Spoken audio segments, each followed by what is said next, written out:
ಏನಿದು robotic cancer ಶಸ್ತ್ರಚಿಕಿತ್ಸೆ? Robotic cancer ಶಸ್ತ್ರಚಿಕಿತ್ಸೆಯ ಉಪಯೋಗಗಳೇನು? ಅದು ಸಾಂಪ್ರದಾಯಿಕ ತೆರೆದ ಅಥವಾ ಲ್ಯಾಪ್ರೋಸ್ಕೋಪಿ ಸರ್ಜರಿಯಿಂದ ಹೇಗೆ ಭಿನ್ನವಾಗಿದೆ?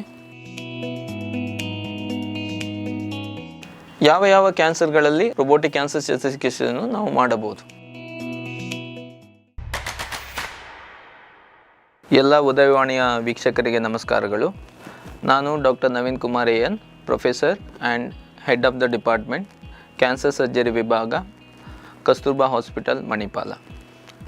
ಇಂದು ನಾನು ಕ್ಯಾನ್ಸರ್ ಶಸ್ತ್ರಚಿಕಿತ್ಸೆಯ ಒಂದು ವಿಧವಾದ ರೋಬೋಟಿಕ್ ಕ್ಯಾನ್ಸರ್ ಶಸ್ತ್ರಚಿಕಿತ್ಸೆ ಬಗ್ಗೆ ಮಾತಾಡಲು ಇಚ್ಛಿಸ್ತೇನೆ. ಮೊದಲನೇದಾಗಿ ರೋಬೋಟಿಕ್ ಶಸ್ತ್ರಚಿಕಿತ್ಸೆ ಎಂದರೇನು?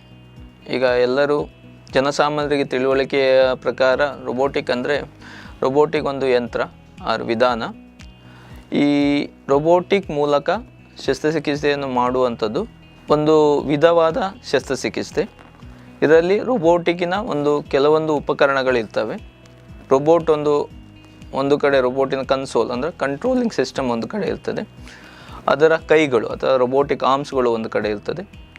ಮತ್ತೊಂದು ಕಡೆ ರೋಬೋಟಿಕ್ಕಿನ ಜನರೇಟರ್, ಅದನ್ನು ಹೋಲ್ ಸಿಸ್ಟಮನ್ನು ಮ್ಯಾನಿಪುಲೇಟ್ ಅಥವಾ ಕಂಟ್ರೋಲಲ್ಲಿ ಇಟ್ಕೊಳ್ಳುವಂಥ ಒಂದು ಜನರೇಟರ್ ವ್ಯವಸ್ಥೆ ಇರ್ತದೆ. ಮತ್ತೊಂದು ಕಡೆ ಪೇಷಂಟ್ ಇರ್ತದೆ. ಬೇಸಿಕಲಿ ರೋಬೋಟಿಕ್ ಶಸ್ತ್ರಚಿಕಿತ್ಸೆಯಲ್ಲಿ ಈ ಪೇಷಂಟಿನ ದೇಹದ ಮೇಲೆ ಕೀ ಹೋಲ್ಗಳನ್ನು ಉಪಯೋಗಿಸಿಕೊಂಡು ಶಸ್ತ್ರಚಿಕಿತ್ಸೆಯನ್ನು ಮಾಡುವಂಥದ್ದು. ಈ ಕೀ ಹೋಲ್ ಮೂಲಕ ರೋಬೋಟಿಕ್ಕಿನ ಇನ್ಸ್ಟ್ರೂಮೆಂಟ್ ಉಪಕರಣಗಳನ್ನು ಅದರೊಳಗೆ ಹಾಕಿಕೊಂಡು ಈ ಉಪಕರಣಗಳನ್ನು ರೋಬೋಟಿಕ್ಕಿನ ಕೈಗಳಿಗೆ ಫಿಕ್ಸ್ ಮಾಡಿ ಆ ರೋಬೋಟಿಕ್ ಕೈಗಳನ್ನು ಕನ್ಸೋಲಿನ ಕಂಟ್ರೋಲಲ್ಲಿ ಇರುತ್ತದೆ. ಈ ಆಪರೇಟಿಂಗ್ ಸರ್ಜನ್ ಅಥವಾ ವೈದ್ಯರು ಈ ರೋಬೋಟಿಕ್ ಕನ್ಸೋಲ್ ಮೂಲಕ ಈ ರೋಬೋಟಿಕ್ ಕೈಗಳನ್ನು ಅಥವಾ ರೋಬೋಟಿಕ್ ಆರ್ಮ್ಗಳ ಕಂಟ್ರೋಲನ್ನು ತೆಗೆದುಕೊಂಡು ಸರ್ಜನ್ನ ಕಂಟ್ರೋಲ್ನ ಪ್ರಕಾರ ಈ ಶಸ್ತ್ರಚಿಕಿತ್ಸೆ ನಡೆಯುತ್ತದೆ. ಹಾಗಾಗಿ ರೋಬೋಟಿಕ್ ತಾನಾಗಿ ಶಸ್ತ್ರಚಿಕಿತ್ಸೆಯನ್ನು ಮಾಡುವುದಿಲ್ಲ. ಸೊ ವೈದ್ಯರು ಆ ರೋಬೋಟಿಕ್ ಶಸ್ತ್ರಚಿಕಿತ್ಸೆಯನ್ನು ನಿರ್ವಹಿಸುವಂಥ ವೈದ್ಯರು ಆ ರೋಬೋಟನ್ನು ಕಂಟ್ರೋಲ್ ಮಾಡ್ತಾರೆ. ಆದ್ದರಿಂದ ಅಗತ್ಯವಾಗಿ ಶಸ್ತ್ರಚಿಕಿತ್ಸೆ ಮಾಡುವ ವೈದ್ಯರು ನಿಪುಣರು ಇರಬೇಕು, ಅದನ್ನು ಪರಿಣಿತಿಯನ್ನು ಹೊಂದಿರಬೇಕು. ಪರ್ಟಿಕ್ಯುಲರ್ಲಿ ಕ್ಯಾನ್ಸರ್ ಚಿಕಿತ್ಸೆ ಮಾಡುವಂಥವರು ಕ್ಯಾನ್ಸರ್ ತಜ್ಞರಾಗಿದ್ದು ಅದರ ಅಳತೆಗಳನ್ನು ಎಲ್ಲವನ್ನು ತಿಳುವಳಿಕೆಯಲ್ಲಿ ಇಟ್ಟುಕೊಂಡು ಕ್ಯಾನ್ಸರ್ ಶಸ್ತ್ರಚಿಕಿತ್ಸೆ ಮಾಡುವಂಥದ್ದು ಒಂದು ಕ್ರಮ. ಈ ರೋಬೋಟಿಕ್ ಕ್ಯಾನ್ಸರ್ ಶಸ್ತ್ರಚಿಕಿತ್ಸೆ ಅಥವಾ ರೋಬೋಟಿಕ್ ಶಸ್ತ್ರಚಿಕಿತ್ಸೆ ಹೇಗೆ ನಮ್ಮ ಸಾಂಪ್ರದಾಯಿಕವಾದ ತೆರೆದ ಶಸ್ತ್ರಚಿಕಿತ್ಸೆಗಿಂತ ಭಿನ್ನವಾಗಿರ್ತದೆ? ಯಾಕಂದರೆ ಎಲ್ಲ ಪೇಷಂಟ್ಗಳು ಅಥವಾ ಎಲ್ಲ ನಮ್ಮ ಪೇಷಂಟ್ಗಳು ಕೇಳ್ತಾರೆ, ಏನು ಅದರ ವಿಶಿಷ್ಟತೆ ಏನು, ರೋಬೋಟಿಕ್ ಕ್ಯಾನ್ಸರ್ ಚಿಕಿತ್ಸೆಯ ವಿಶಿಷ್ಟತೆ ಅಥವಾ ಏನು, how it is different from open surgery. So open surgery ಅಥವಾ ನಮ್ಮ ಸಾಂಪ್ರದಾಯಿಕ ತೆರೆದ ಶಸ್ತ್ರಚಿಕಿತ್ಸೆಯಲ್ಲಿ ಉದ್ದವಾದ ಗಾಯವನ್ನು ಅಥವಾ ದೇಹದ ಒಳಗೆ ಅಥವಾ ಚೆಸ್ಟ್ ಅಥವಾ ಥೊರಾಸಿಕ್ ಅಂತ ಹೇಳ್ತೇವೆ, ಅದರ ಒಳಗೆ ಉದ್ದವಾದ ಗಾಯವನ್ನು ಮಾಡಿ ಅದರ ವೈದ್ಯರು ತಮ್ಮ ಕೈಗಳನ್ನು ಹಾಕಿ ಆಪರೇಷನ್ ಮಾಡುವಂಥದ್ದು. ಈ ರೋಬೋಟಿಕ್ ಶಸ್ತ್ರಚಿಕಿತ್ಸೆಯಲ್ಲಿ ನಾನು ಆಲ್ರೆಡಿ ಹೇಳಿದ ಹಾಗೆ ರೋಬೋಟಿಕ್ ಆರ್ಮ್ ಯೂಸ್ ಮಾಡ್ತೇವೆ. ರೋಬೋಟಿಕ್ನ ಕೀ ಹೋಲ್, ಅದರ ಪೋರ್ಟ್ ಅಂತ ಹೇಳ್ತೇವೆ, ಸಣ್ಣ ಸಣ್ಣ ರಂಧ್ರಗಳನ್ನು ದೇಹದ ಮೇಲೆ ಮಾಡಿ ಈ ಸಾಂಪ್ರದಾಯಿಕ ಓಪನ್ ಸರ್ಜರಿಗಿಂತ ಅಲ್ಲಿ ಯಾವುದೇ ಥರದ ದೊಡ್ಡ ಅಥವಾ ಉದ್ದನೆಯ ಗಾಯ ಇರುವುದಿಲ್ಲ. ಅದು ಒಂದು ಇಂಪಾರ್ಟೆಂಟ್ ಪಾಯಿಂಟ್. ಯಾಕಂದರೆ ಉದ್ದನೆಯ ಗಾಯ ಅನ್ನೋದು ಅದರ ಪೇಷಂಟಿನ ಆಪರೇಷನ್ ಮಾಡಿದಾಗ ಅದರ ನೋವಿರ್ತದೆ, ಪೇಷಂಟಿನ ರಕ್ತಸ್ರಾವ ಜಾಸ್ತಿ ಇರ್ತದೆ. ಅದಾದಮೇಲೆ ರಿಕವರಿ ಆಗಲಿಕ್ಕೆ ಸ್ವಲ್ಪ ಟೈಮ್ ಬೇಕಾಗ್ತದೆ ಓಪನ್ ತೆರೆದ ಶಸ್ತ್ರಚಿಕಿತ್ಸೆ. ಈ ರೋಬೋಟಿಕ್ ಶಸ್ತ್ರಚಿಕಿತ್ಸೆಯಲ್ಲಿ ಸಣ್ಣ ರಂಧ್ರದ ಮೂಲಕ ಆಪರೇಷನ್ ಮಾಡುವುದರಿಂದ ಯಾವುದೇ ರೀತಿಯ ದೊಡ್ಡ ಗಾಯ ಇಲ್ಲದೇ ಇರುವುದರಿಂದ ಪೇಷಂಟಿನ ರಿಕವರಿ ಫಾಸ್ಟ್ ಆಗಿರ್ತದೆ. ಯೂಶ್ವಲಿ ರೋಬೋಟಿಕ್ ಸರ್ಜರಿ ಮಾಡಿದವರು ಅದೇ ದಿನ ಅಥವಾ ನೆಕ್ಸ್ಟ್ ಡೇಯಿಂದನೇ ವಾಕಿಂಗ್ ಅಂದರೆ ಚಲನವಲನಗಳನ್ನು ಎಲ್ಲ ಡೈಲಿ ಆ್ಯಕ್ಟಿವಿಟೀಸನ್ನು ಹಾಸ್ಪಿಟಲಲ್ಲಿ ಮಾಡ್ಬೋದು. ಆದಷ್ಟು ಬೇಗನೆ ಡಿಸ್ಚಾರ್ಜ್ ಅಥವಾ ಆಸ್ಪತ್ರೆಯಿಂದ ಬಿಡುಗಡೆ ಹೊಂದಬಹುದು. ಅದೇ ರೀತಿ ಆದಷ್ಟು ಬೇಗ ತಮ್ಮ ದೈನಂದಿನ ಚಟುವಟಿಕೆಗಳನ್ನು ಅಥವಾ ರೂಟೀನ್ ಆ್ಯಕ್ಟಿವಿಟೀಸ್ಗಳನ್ನು ಇಮಿಡಿಯೇಟ್ ಆಗಿ ಶಸ್ತ್ರಚಿಕಿತ್ಸೆಗೆ ಮೂಲಕ ಮಾಡಬಹುದು. ಅದೇ ರೀತಿ ರೋಗಿಗಳಿಗೆ ಹೇಗೆ ಉಪಯೋಗವೋ ಅದೇ ರೀತಿ ನಮ್ಮ ಆಪರೇಷನ್ ಮಾಡುವಂಥ ವೈದ್ಯರಿಗೂ ಸಹ ಅಷ್ಟೇ ಉಪಯೋಗವಾಗಿದೆ. ಏನಕ್ಕೆ ಅದು ಭಿನ್ನವಾಗಿದೆ ಅಂದರೆ ರೋಬೋಟಿಕ್ ಸಿಸ್ಟಮಲ್ಲಿ ಅದು ನಾವು 3D ವಿಷನ್ ಅನ್ನೋದು ತುಂಬ high definition vision, magnified view ಇರ್ತದೆ. ಅಂದರೆ ಯಾವುದೇ ಒಂದು ಸಣ್ಣ ಕಣಗಳು ಅಥವಾ ಸಣ್ಣ ನರಗಳನ್ನು ನಾವು ತುಂಬ ಮ್ಯಾಗ್ನಿಫೈಡ್, ತುಂಬ ದೊಡ್ಡದಾಗಿ ತುಂಬ ನಿಖರತೆಯಿಂದ ಈ ರೋಬೋಟಿಕ್ ಸಿಸ್ಟಮ್ ತೋರಿಸ್ತದೆ.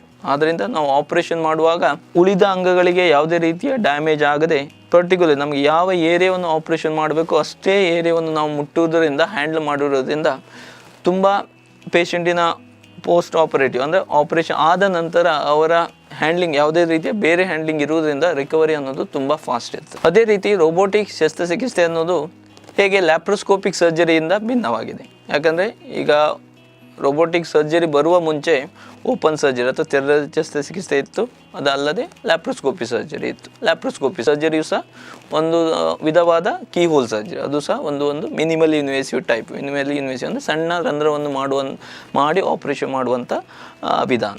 ಬಟ್ ರೋಬೋಟಿಕ್ ಸರ್ಜರಿ ಲ್ಯಾಪ್ರೋಸ್ಕೋಪಿ ಸರ್ಜರಿಗಿಂತ ಹೇಗೆ ಭಿನ್ನವಾಗಿದೆ ಅಂದರೆ ಆಲ್ರೆಡಿ ನಾನು ಹೇಳಿದ ಹಾಗೆ ಇದರಲ್ಲಿ 3D ವಿಷನ್, ಮ್ಯಾಗ್ನಿಫೈಡ್ ವಿಷನ್ ಇರ್ತದೆ. ಲ್ಯಾಪ್ರೋಸ್ಕೋಪಿಯಲ್ಲಿ ಇದು 2D ವಿಷನ್. 2D ವಿಷನ್ ಅಂದರೆ ಒಂದು ಸಾಧಾರಣ ನಾವು ತೆರೆದ ಶಸ್ತ್ರಚಿಕಿತ್ಸೆಗಿಂತ ಸ್ವಲ್ಪ ಮ್ಯಾಗ್ನಿಫೈಡ್ ವ್ಯೂ ಇರ್ತದೆ. ಬಟ್ ರೋಬೋಟಿಕಲ್ಲಿ ಇನ್ನೂ ಅದರ ಎಲ್ಲ 3D ವಿಷನ್ ಅಂದರೆ ಅಲ್ಲ, 3 ಡೈರೆಕ್ಷನಿನ ವ್ಯೂ ಇರುವುದರಿಂದ ಟಿಶ್ಯೂ ಹ್ಯಾಂಡ್ಲಿಂಗ್ ಮತ್ತು ಸ್ಪೆಸಿಫಿಕೇಷನ್, ಅದರ ಪರ್ಟಿಕ್ಯುಲರ್ ಸ್ಟ್ರಕ್ಚರ್ ಅಥವಾ ಯಾವುದೇ ಒಂದು ನಾವು ಹ್ಯಾಂಡ್ಲ್ ಮಾಡಲಿಕ್ಕೆ ಹೋಗ್ತೇವೆ ಅದರ ಭಾಳ ನಿಖರವಾದ ದೃಷ್ಟಿ ಇರುವುದರಿಂದ ಅದರ ಡ್ಯಾಮೇಜ್, ಅದರ ಅಕ್ಕಪಕ್ಕದಲ್ಲಿರುವ ಟಿಶ್ಯೂಗಳ ಡ್ಯಾಮೇಜ್, ಅಕ್ಕಪಕ್ಕದಲ್ಲಿರುವಂಥ ದೇಹದ ಭಾಗಗಳನ್ನು ಹ್ಯಾಂಡ್ಲಿಂಗ್ ಮಾಡುವಂಥದ್ದು ತುಂಬ ಕಮ್ಮಿ ಇರ್ತದೆ. ಈಗ ನಮ್ಮ ಇವತ್ತಿನ ವಿಷಯದ ಇಂಪಾರ್ಟೆಂಟ್ ಟಾಪಿಕ್ ಅನ್ನೋದು ರೋಬೋಟಿಕ್ ಕ್ಯಾನ್ಸರ್ ಶಸ್ತ್ರಚಿಕಿತ್ಸೆ. ಇಲ್ಲಿವರೆಗೆ ನಾನು ರೋಬೋಟಿಕ್ ಕ್ಯಾನ್ಸರ್ ಸರ್ಜರಿ ಬಗ್ಗೆ ಹೇಳಿದ್ದೆ.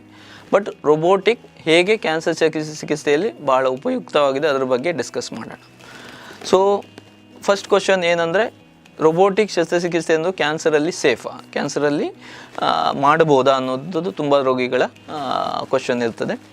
ಸೊ ಬೇಸಿಕಲಿ ಹೌದು, ಈ ರೋಬೋಟಿಕ್ ಕ್ಯಾನ್ಸರ್ ಶಸ್ತ್ರಚಿಕಿತ್ಸೆ ಅನ್ನೋದು ನಮ್ಮ ಇಂಡಿಯಾದಲ್ಲಿ ಸ್ಟಾರ್ಟ್ ಆಗಿ ಆಲ್ಮೋಸ್ಟ್ 15 ವರ್ಷವಾಗಿದೆ. ಬೇರೆ ಬೇರೆ ಸೆಂಟರ್ಗಳಲ್ಲಿ, ಬೇರೆ ಬೇರೆ ಕ್ಯಾನ್ಸರ್ ಸೆಂಟರ್ಗಳಲ್ಲಿ 15 ವರ್ಷದಿಂದ ಮಾಡ್ತಾ ಇದ್ದಾರೆ, 15-20 ವರ್ಷದಿಂದ. ಬಟ್ ಅದರ ಬಗ್ಗೆ ಆಲ್ರೆಡಿ ತುಂಬವಾದ ಸ್ಟಡಿಗಳನ್ನೆಲ್ಲ ಮಾಡಿ ಎಲ್ಲ ಎವಿಡೆನ್ಸ್, ಈಗ ಇಟ್ ಈಸ್ ನಮ್ಮ ಈಗಿನ ಮೆಡಿಕಲ್ ಜಗತ್ತು ಅನ್ನೋದು ಎವಿಡೆನ್ಸ್ ಬೇಸ್ಡ್ ಮೆಡಿಸಿನ್. ಅದಕ್ಕೊಂದು ಎವಿಡೆನ್ಸ್ ಬೇಕು. ನಾವು ಮಾಡಬಹುದಾ, ಪೇಷಂಟ್ಗಳ ಮೇಲೆ ಕ್ಯಾನ್ಸರ್ ಚಿಕಿತ್ಸೆ ಮಾಡಬಹುದು ಅನ್ನೋದಕ್ಕೂ ಸಹ ಒಂದು ಎವಿಡೆನ್ಸ್ ಬೇಕು. ಅದರ ಎವಿಡೆನ್ಸ್ ಈಗ ರೋಬೋಟಿಕ್ ಶಸ್ತ್ರಚಿಕಿತ್ಸೆ ಬರುವ ಮುನ್ನ ಅದರ ಬಗ್ಗೆ ಸಾಕಷ್ಟು ಸ್ಟಡಿಗಳಾಗಿ ತುಂಬ ಪೇಷಂಟ್ಗಳನ್ನು ಮಾಡಿ ಅದರ ಮೇಲೆ ಕ್ಯಾನ್ಸರ್ ಚಿಕಿತ್ಸೆ ಮಾಡಬಹುದು ಅನ್ನುವಂಥ ಒಂದು ಸ್ಟಡಿಗಳು ಆದ ಮೇಲೆ ಇದನ್ನು ನಮ್ಮ ಪೇಷಂಟ್ಗಳಲ್ಲಿ ಮಾಡಲಿಕ್ಕೆ ನಮಗೆ ಪರ್ಮಿಷನ್ ಸಿಕ್ಕಿರುವಂಥದ್ದು. ಸೊ ಖಂಡಿತವಾಗಿಯೂ ರೋಬೋಟಿಕ್ ಸರ್ಜರಿಯನ್ನು ನಾವು ಕ್ಯಾನ್ಸರ್ ಪೇಷಂಟ್ಗಳಲ್ಲಿ ಮಾಡಬಹುದು, ಬಟ್ ಎಲ್ಲ ಕ್ಯಾನ್ಸರ್ ಪೇಷಂಟ್ಗಳಲ್ಲಿ ಅಲ್ಲ. ಅದನ್ನು ನಾವು ತಿಳುವಳಿಕೆಯಲ್ಲಿ ಇಟ್ಟುಕೊಳ್ಳಬೇಕು.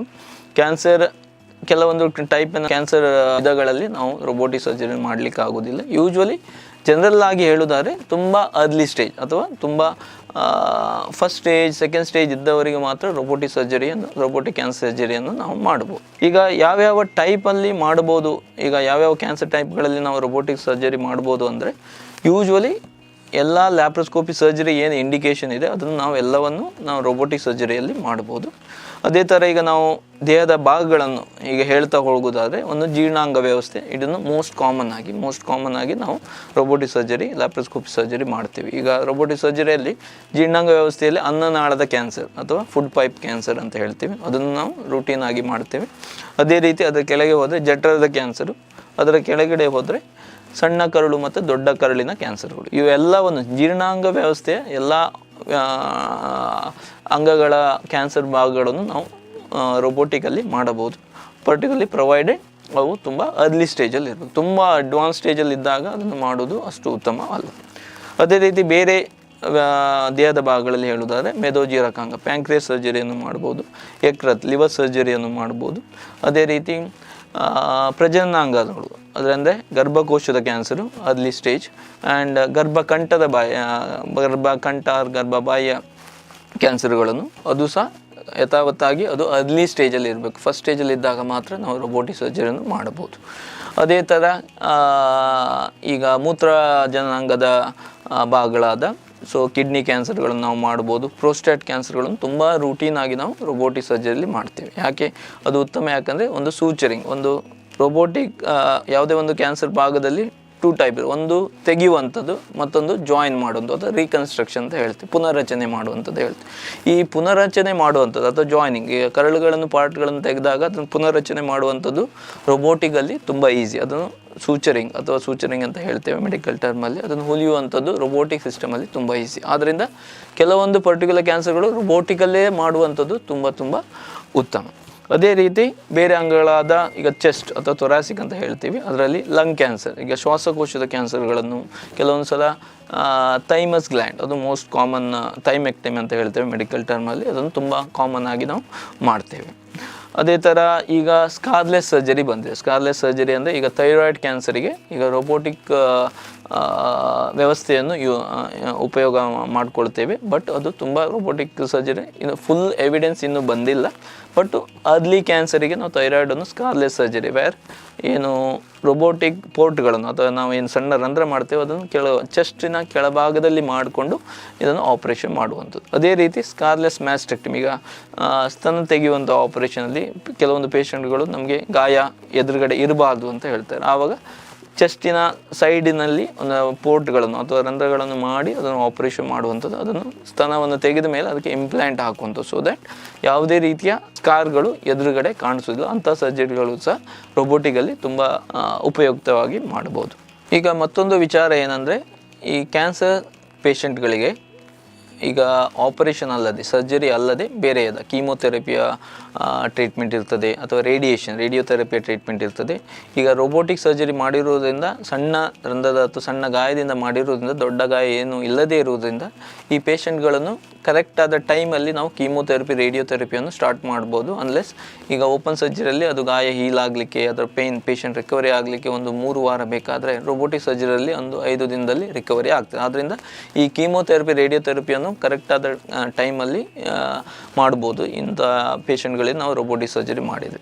ಮತ್ತೊಂದು ಕ್ವಶನ್ ಕೇಳುವಂಥದ್ದು, 70 ವರ್ಷ ಮೇಲ್ಪಟ್ಟವರು ಅಥವಾ ತುಂಬ ಹೈ ರಿಸ್ಕ್ ಪೇಷಂಟ್, ಈಗ ಹಾರ್ಟಿನ ಪ್ರಾಬ್ಲಮ್ ಇರ್ತದೆ, BP, ಶುಗರ್, ಇಂಥವರಿಗೆ ರೋಬೋಟಿಕ್ ಸರ್ಜರಿ ಮಾಡ್ಬೋದಾ? ಖಂಡಿತವಾಗಿಯೂ ಇಂಥ ಪೇಷಂಟ್ಗಳು ಆ್ಯಕ್ಚುಲಿ ಇಂಡಿಕೇಟೆಡ್ ಅಂತ ಹೇಳ್ತೀವಿ. ಯಾಕಂದರೆ ಸಣ್ಣ ರಂಧ್ರದ ಸಣ್ಣ ಗಾಯವನ್ನು ಮಾಡಿರುವುದರಿಂದ ಪೇಷಂಟಿನ ರಿಕವರಿ ಅನ್ನೋದು ತುಂಬ ಫಾಸ್ಟ್ ಇರ್ತದೆ. ಬೇರೆ ಸಿಸ್ಟಮ್ಗಳ ಹ್ಯಾಂಡ್ಲಿಂಗ್ ಅನ್ನೋದು ತುಂಬ ಇಲ್ಲದೇ ಇರೋದ್ರಿಂದ ಇಂಥವರು particularly high risk patient like cardiac ಅಥವಾ ಹಾರ್ಟ್ ಪೇಷಂಟ್ಗಳಿದ್ದವರಿಗೂ ಅವರ ಫಿಟ್ನೆಸ್ ಅಚೀವ್ ಆದರೆ ಖಂಡಿತವಾಗಿ ನಾವು ರೋಬೋಟಿಕ್ ಸರ್ಜರಿ ಮಾಡಿದರೆ ಅವರ ರಿಕವರಿ ಫಾಸ್ಟ್ ಆಗಿರುತ್ತೆ. ಅದೇ ರೀತಿ 70 ವರ್ಷ 75 ವರ್ಷ ಮೇಲಿನವರಿಗೆ ಕ್ಯಾನ್ಸರ್ ಬಂದರೆ ಖಂಡಿತವಾಗಿಯೂ ಈ ರೋಬೋಟಿಕ್ ಸರ್ಜರಿ ತುಂಬ ಉಪಯುಕ್ತ ಅವರಿಗೆ. ಈಗ ಕೊನೆಯದಾಗಿ ಹೇಳುವುದಾದರೆ, ಈಗ ಕ್ವಶನ್ ಕೇಳ್ತಾರೆ, ನಮ್ಮ ಕಸ್ತೂರ್ಬಾ ಹಾಸ್ಪಿಟಲಲ್ಲಿ ರೋಬೋಟಿಕ್ ಕ್ಯಾನ್ಸರ್ ವ್ಯವಸ್ಥೆ ಇದೆಯಾ ಅಂತ. ಖಂಡಿತವಾಗಿಯೂ ನಾವು ಈಗ ಆಲ್ರೆಡಿ ಸ್ಟಾರ್ಟ್ ಮಾಡಿ ಈಗ 4 ತಿಂಗಳಾಗಿದೆ. ಸೊ ಇಲ್ಲಿವರೆಗೆ ನಾವು 35 ಕ್ಯಾನ್ಸರ್ ಸರ್ಜರಿಗಳನ್ನು ಆಲ್ರೆಡಿ ಕಂಪ್ಲೀಟ್ ಮಾಡಿದ್ದೇವೆ. ಸ್ಟಾರ್ಟಿಂಗ್ ಫ್ರಮ್ ಈಗ ಅನ್ನನಾಳದ ಕ್ಯಾನ್ಸರು, ಕರಳಿನ ದೊಡ್ಡ ಕರಳು, ಸಣ್ಣ ಕರಳಿನ ಕ್ಯಾನ್ಸರು, ಜಠರದ ಕ್ಯಾನ್ಸರು, ಈಗ ಲಂಗ್ ಕ್ಯಾನ್ಸರ್ಗಳನ್ನು ಮೋಸ್ಟ್ ಕಾಮನ್ ಆಗಿ ಮಾಡಿದ್ದೇವೆ. ಅದಲ್ಲದೆ ಗೈನಕಾಲಜಿಕಲ್ ಕ್ಯಾನ್ಸರ್, ಗರ್ಭಕೋಶದ ಕ್ಯಾನ್ಸರ್ ಶಸ್ತ್ರಚಿಕಿತ್ಸೆಗಳನ್ನು ತುಂಬ ಕಾಮನ್ ಆಗಿ ಮಾಡ್ತಾ ಇದ್ದೇವೆ.